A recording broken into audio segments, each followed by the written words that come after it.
Idinaan sa Zumba ng mga residente ng Maguindanao del Sur ang panawagan ng pagpapanatili ng kapayapaan at kaayusan sa lalawigan sa pakikiisa rin ng probinsya sa National Peace Consciousness Month 2025 na nataon sa selebrasyon ng ikatatlong taong pagkakatatag ng lalawigan.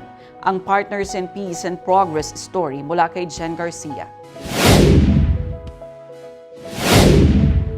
Nagsama-sama ang mga residente mula sa iba't ibang bayan sa Maguindanao del Sur, kabilang ang mga kababaihan, kabataan, matatanda, kawani ng gobyerno at mga lider komunidad sa isinagawang Zumba session para sa kapayapaan, kalusugan at pagkakaisa sa probinsya.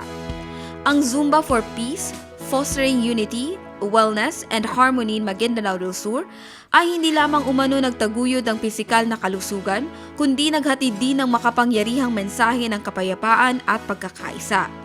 Bukod sa masayang sayawan, naghatid din ng kasiyahan ng pamimigay ng iba't ibang raffle prizes para sa mga maswerteng kalahok na nagpalakas palalo ng diwa ng selebrasyon. Ipinakita nito ang malasakit ng pamahalang panlalawigan na gawing makabuluhan at mas nakakainganyo ang mga pampublikong pagtitipon. Binigyang diin ni Governor Datu Ali Mitimbang na ang kapayapaan ay hindi lamang kawalan ng hidwaan, kundi ang pagkakaroon ng mga karanasang nagbubuklod sa mga tao. Ayon sa kanya, ang pagpapaunlad ng mental at pisikal na kalusugan, pagkakaisa ng lipunan at aktibong pakikilahok ng mamamayan ay mahalagang sangkap upang makamit ang isang mapayapa at maunlad na Maguindanao del Sur.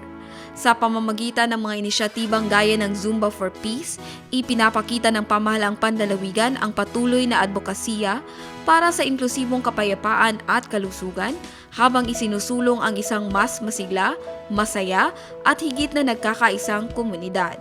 Jen Garcia, iMinds, Philippines.